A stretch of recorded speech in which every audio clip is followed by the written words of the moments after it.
Muy buenas tardes, estimada comunidad educativa. En el día de hoy vamos a tratar un nuevo tema de la asignatura o dentro de la asignatura Comportamiento del Consumidor. Hoy vamos a hablar del tema Aprendizaje del Consumidor. Bueno, cuando hablamos del aprendizaje del consumidor, podemos referirnos a diferentes escenarios. Como hoy estamos en un contexto del marketing, hablemos de el aprendizaje del consumidor desde el punto de vista del marketing. Decimos entonces que el aprendizaje del consumidor se define como ese proceso mediante el cual los individuos adquieren el conocimiento y la experiencia relacionada con la compra y el consumo que luego aplican en comportamientos futuros. Vamos a glosar un poquito esta definición. Es importante identificar algunos factores que están inmersos en esa definición. En primer lugar, el aprendizaje del consumidor es un proceso. ¿Qué quiere decir que es un proceso? Que va evolucionando y cambia permanentemente como resultado de conocimientos recién adquiridos, los cuales obviamente provienen de la lectura, de las discusiones, de las observaciones, de la reflexión y de muchos otros factores o insumos utilizados por el ser humano para adquirir nuevos conocimientos. Pero también provienen de la experiencia real. Tanto el conocimiento adquirido como la experiencia personal sirven para retroalimentar al individuo proporcionándole fundamentos para comportamientos futuros en situaciones similares. Aunque gran parte del aprendizaje es intencional, es decir, se adquiere como el resultado de una búsqueda de información permanente a la cual todos los seres humanos utilizamos en forma permanente, también es cierto que buena parte de ese aprendizaje es de carácter incidental. Se obtiene por accidente, sin ningún esfuerzo. Por ejemplo, muchas veces nosotros estamos haciendo compras, llegamos a un supermercado, cualquier empresa en particular está haciendo dentro de su gestión de merchandising un plan de visibilidad para sus productos a través de una degustación. No lo estamos buscando, probamos el producto, nos gusta el producto y a partir de ese momento adquirimos un nuevo aprendizaje que a futuro lo vamos a utilizar en el momento de buscar un producto para satisfacer una necesidad o un deseo. A pesar de los diferentes puntos de vista que existen y las diferentes teorías relacionadas con el aprendizaje, hay ciertos elementos que están presentes en muchas de las definiciones. Hablemos entonces de cuáles son esos elementos. Y vamos a hablar específicamente de los elementos del aprendizaje. Existen básicamente 4 elementos del aprendizaje presentes en las diferentes teorías y son como los elementos comunes que deben suceder para que se produzca ese aprendizaje. En primer lugar, hablamos de la motivación. Siempre ha sido motivo fundamental por parte de los mercadólogos de descubrir cuáles son los motivos del consumidor, es decir, cuáles son los factores que subyacen al momento de tomar la decisión de comprar un producto. Es importante tener en cuenta que una vez que nosotros como mercadólogos identificamos esa motivación que tiene el consumidor, inmediatamente la utilizamos como insumo para definir factores fundamentales que nos llevan a concluir estrategias, como es la segmentación, la selección del mercado meta y todos estos elementos posteriores.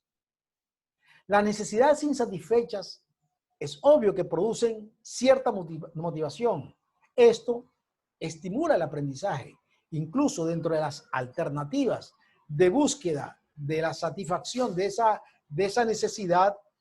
Muchas veces el consumidor se encuentra viviendo experiencias desconocidas en un punto de venta y a partir de allí el individuo adquiere nuevos conocimientos que les permiten a futuro hacer compras repetitivas y cerrar de esa forma la aceptación y, ¿por qué no?, la fidelización hacia un cliente, hacia un producto, perdón.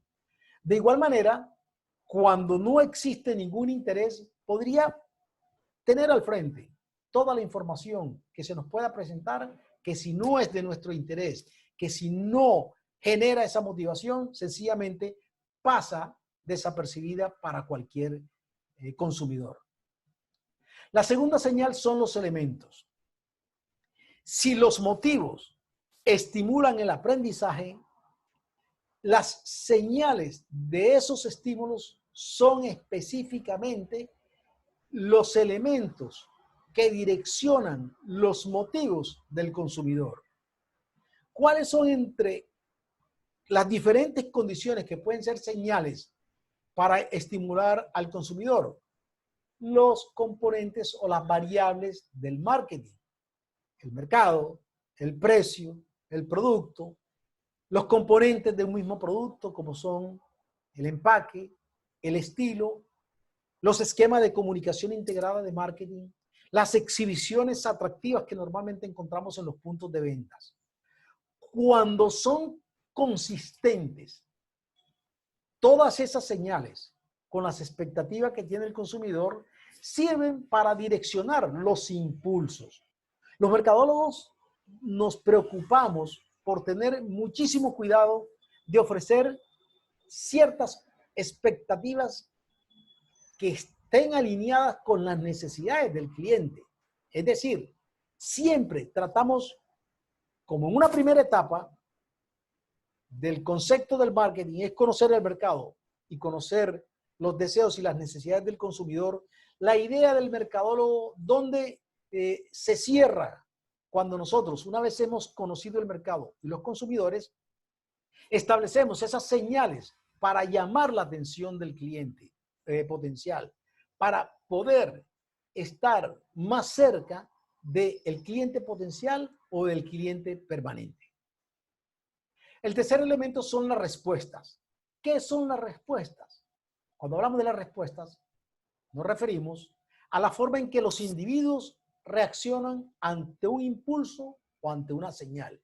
Es decir, el aprendizaje se produce como tal cuando nosotros hacemos eco a esas señales que hemos recibido.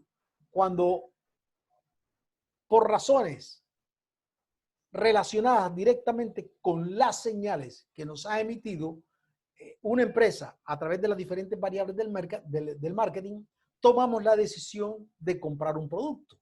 Ahora, hay que tener en cuenta lo siguiente. No siempre esas señales tienen una respuesta acorde con lo que el mercadólogo espera. Es posible que tenga que pasar muchísimo tiempo, tengamos que mandar muchísimas señales en forma repetitiva o en forma cambiante hasta lograr atraer la atención del consumidor. Eso es un factor que hay que tener siempre en cuenta. Y el otro elemento se llama el reforzamiento. El reforzamiento incrementa la probabilidad de que una respuesta específica pueda volver a ocurrir en el futuro. Es muy importante tener en cuenta que si un consumidor se siente atraído, se siente beneficiado, se siente a gusto con un producto o con un servicio que ha adquirido, lo más probable es que ese individuo ha aprendido a asociar la compra con algunas condiciones, muchas veces emocionales, placenteras, y por lo tanto es muy probable que esa conducta que ya haya aprendido sea repetitiva en forma permanente y se convierta en un cliente leal. Pasa normalmente y es común cuando nosotros compramos la ropa en algún almacén especial. Es más, un caso del día a día.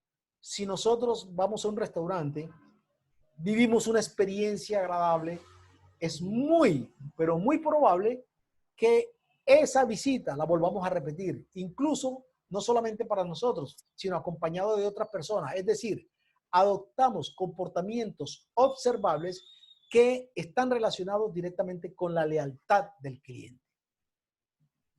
Hablemos entonces de los diferentes modelos del aprendizaje. Hablemos inicialmente del aprendizaje conductual y del aprendizaje cognitivo. Cuando nosotros hablamos del aprendizaje conductual, que también se conoce como el aprendizaje por estímulo-respuesta, ya que se basa en una premisa de respuesta observable ante estímulos específicos que indican que se ha producido o que ha ocurrido un aprendizaje. Cuando la persona actúa de manera predecible ante un estímulo conocido, se dice que ha aprendido. Es decir, cuando en otro contexto análogo utiliza esa información que previamente había adquirido. El aprendizaje conductual se interesa tanto por el proceso del aprendizaje, por los insumos y por los resultados del mismo, que es lo más importante. Y el otro concepto del aprendizaje, creo que lo tenemos aquí para que lo revisemos, es el aprendizaje cognitivo. Cuando hablamos del aprendizaje cognitivo, podemos definir, de acuerdo a la RAE, que es una definición universal, decimos que el aprendizaje cognitivo se define como aprender a adquirir el conocimiento de algo por medio del estudio o por medio de la experiencia. Cuando hablamos del concepto cognitivo, hace referencia a la cognición, al conocimiento, a esa capacidad del ser humano para conocer un medio o por medio de la percepción y de los órganos del cerebro, una información que la convierte en conocimiento.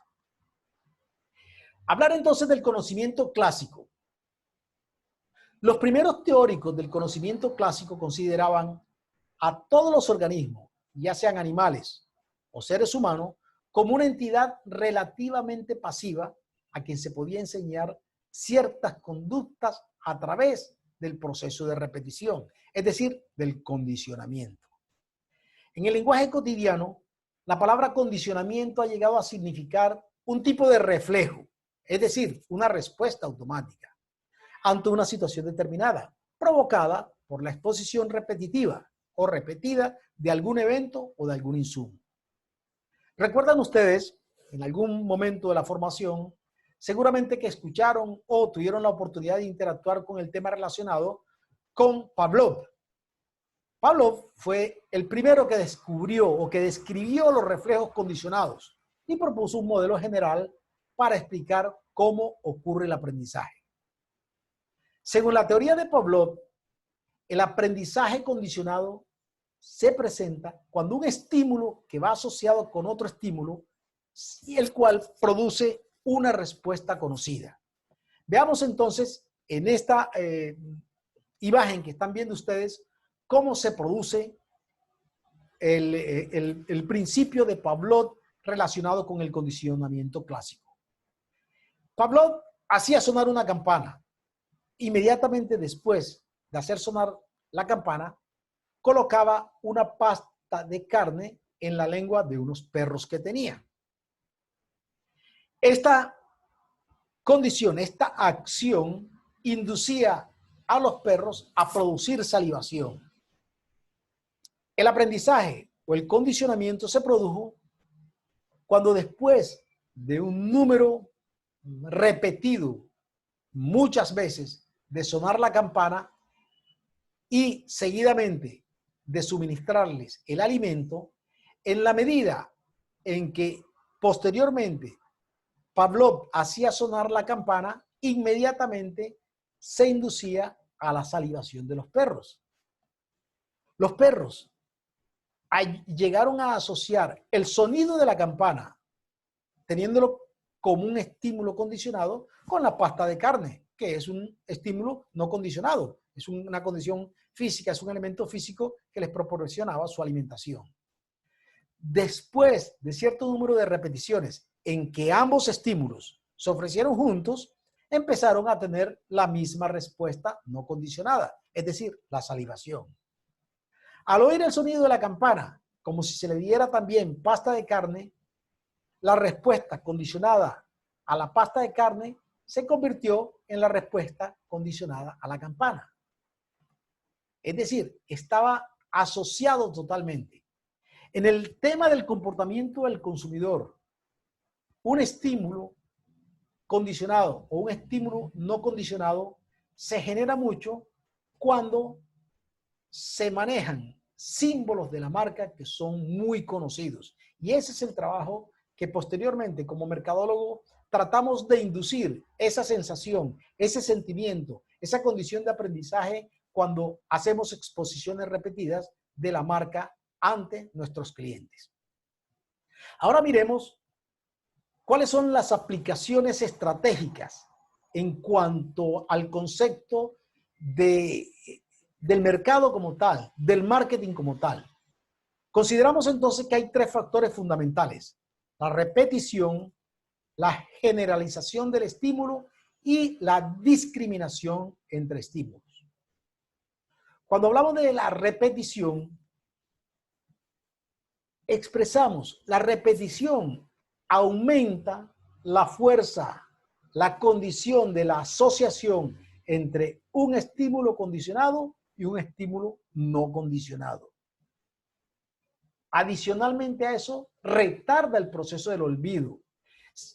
Es decir, entre mayor cantidad de veces tengamos un estímulo repetido, existe también la mayor posibilidad de grabar en la mente del consumidor. Recuerden, cuando hablamos de posicionamiento, que es ubicar un producto o una marca en el máximo nivel de recordación del consumidor, precisamente estamos utilizando esta teoría del aprendizaje para lograr ese fin que es base, una etapa fundamental y factor crítico de éxito para lograr definir cualquier estrategia para un producto.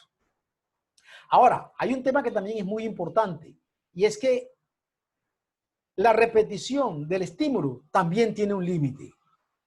En algunos casos en los cuales esa repetición es excesiva, va más allá de lo necesario para generar el aprendizaje, no necesariamente tiene que llegar a favorecer la ubicación en el máximo nivel de recordación. Incluso podría generar como resultado que el individuo quede sobresaturado ante esas exposiciones y a partir de allí comienza a disminuir la capacidad de atención frente a ese estímulo.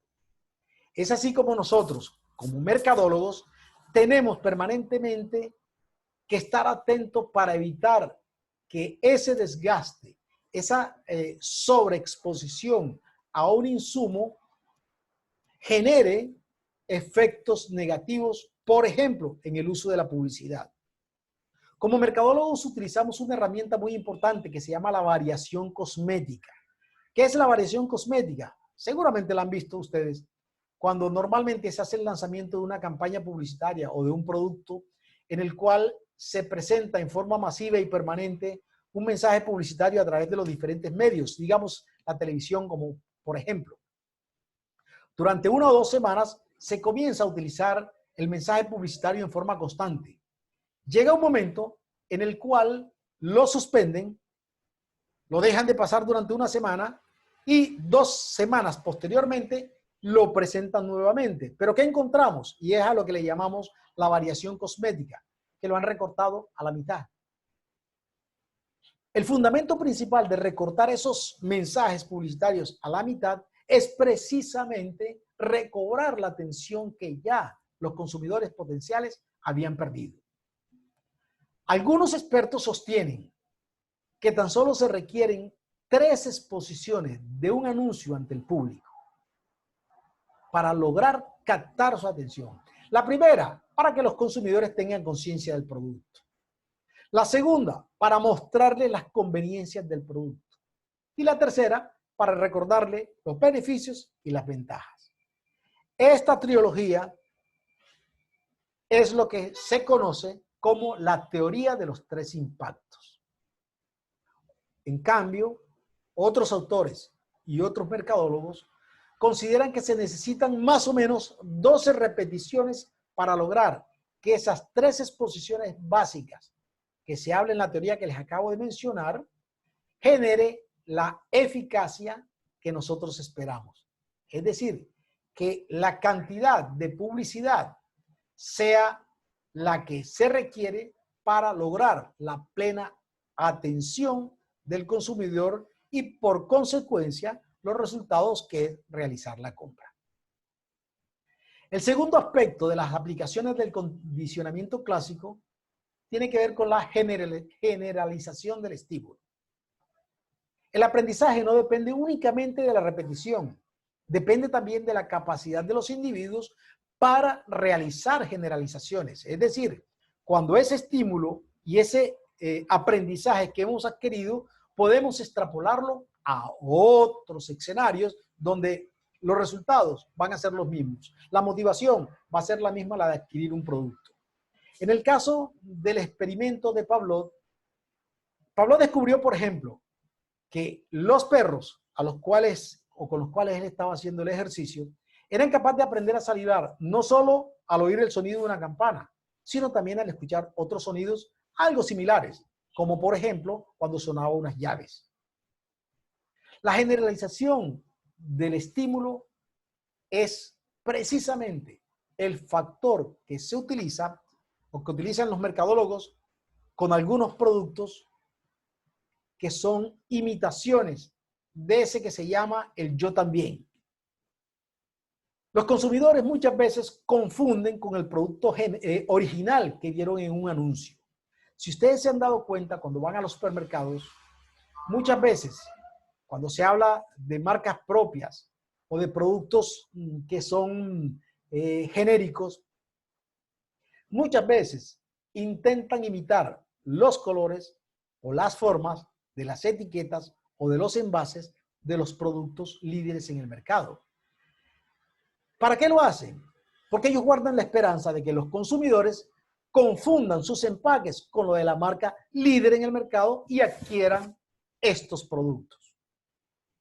Los productos de la competencia, muchas veces empacados de forma similar, generan impactos que pueden ser positivos para el dueño de la marca genérica, pero que adicionalmente a eso genera muchas pérdidas para las marcas que ya han hecho grandes inversiones en publicidad, en estrategias de comunicación integrada de marketing para lograr posicionar esos productos. Precisamente esta condición es la que se utiliza normalmente para hacer estrategias muy exitosas como extensión de línea, profundización de línea o extensión de marca. La tercera aplicación estratégica del condicionamiento clásico es la discriminación entre estímulos. Cuando hablamos de la discriminación entre estímulos, es el caso opuesto a la generalización. Esta condición trae como resultado la selección de un estímulo específico entre varios estímulos similares. El objetivo fundamental de una estrategia de posicionamiento es precisamente lograr que el consumidor, para ubicar una marca o un producto en el máximo nivel de recordación, sea capaz de lograr que el estímulo de un producto, aunque sea similar a los demás, generan una imagen única, diferente y singular que la generada por cualquier otro producto, ya sea competidor, sea sustituto o sea complementario del producto. Hablemos entonces del condicionamiento instrumental. Cuando nosotros hablamos del condicionamiento instrumental, al igual que el condicionamiento clásico, el condicionamiento instrumental requiere de un vínculo entre un estímulo y una respuesta. Sin embargo, en el condicionamiento instrumental, el estímulo que origina la respuesta más satisfactoria es el estímulo aprendido. Existen igualmente muchas teorías relacionadas con el aprendizaje instrumental que consideran que el aprendizaje ocurre a través de un proceso de ensayo y error. Los hábitos del consumidor se forman como resultado de las recompensas recibidas a cambio de ciertas conductas. Es decir, el aprendizaje es aplicable a las situaciones que viven los consumidores. Por ejemplo, la forma en que los consumidores aprenden cuáles son los almacenes que venden la ropa de su preferencia al precio que les pueda ajustar a su bolsillo, que llene totalmente sus expectativas. ¿Cómo se realiza todo ese proceso? A través del ensayo y error. El consumidor normalmente va buscando para encontrar aquel restaurante que ofrece la comida que realmente llenó todas sus expectativas. Va buscando, en unos momentos le gusta, otros no le gusta, pero en esa búsqueda se encuentra con el punto que le ofrece los elementos que satisface plenamente su necesidad. Es probable que en ese justo momento, cuando nosotros encontramos ese restaurante o ese almacén que nos da la respuesta acorde con las expectativas que tenemos, a partir de ese momento empieza a generarse una preferencia, incluso mentalmente excluimos a los otros competidores. Cuando hablamos del comportamiento del consumidor, tenemos en cuenta que el condicionamiento instrumental conlleva, invita a que los consumidores aprendan por medio de ese proceso de ensayo y error. Algunas conductas de compra originan resultados favorables, es decir, recompensas. Otras conductas de compra no del igual nivel, menor o inclusive disgusto. Pero hay que tener en cuenta que una experiencia favorable es instrumental y sirve además para enseñar al individuo o invita al individuo a repetir esos comportamientos.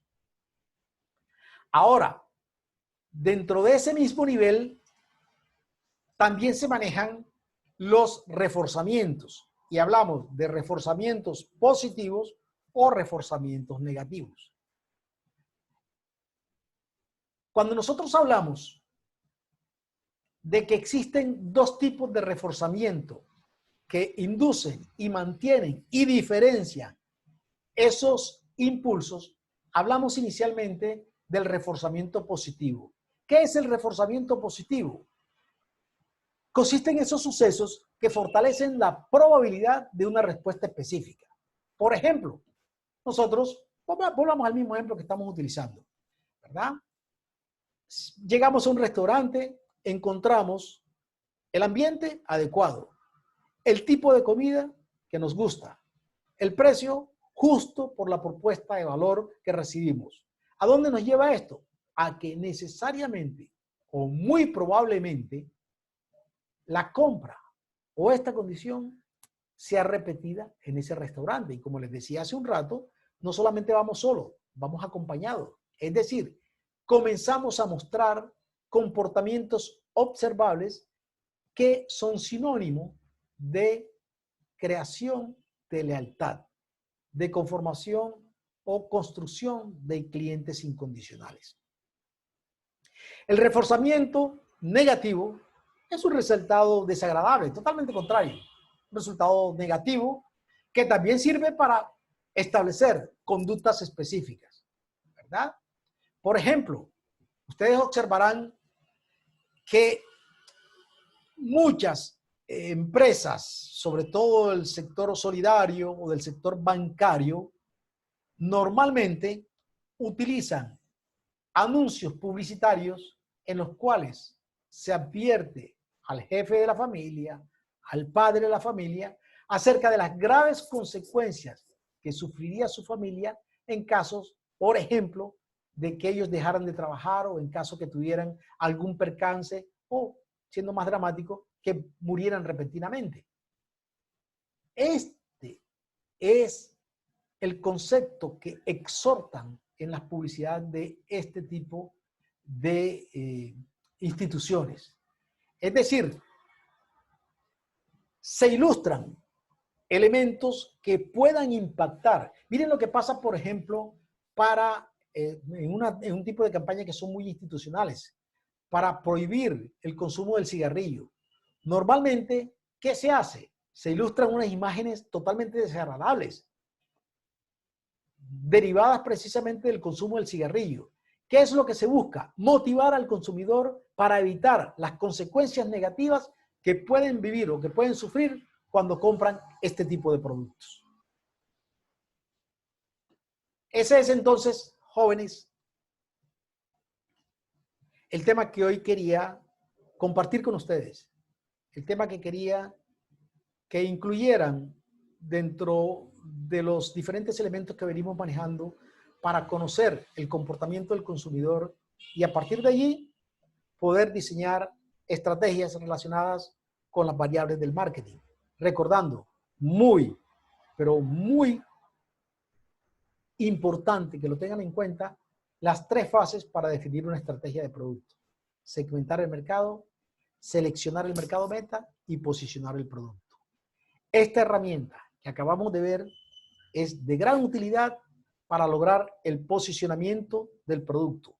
No solamente desde el concepto del top of mind, ubicándolo en el máximo nivel de recordación, sino también logrando desarrollar ese enlace emocional que nos diferencia, que permite que el consumidor nos vea como diferentes, no como iguales a los demás, no que nos vean como un producto más, sino como un producto totalmente diferente que llena sus expectativas y adicionalmente a eso le genera la propuesta de valor que estaba esperando.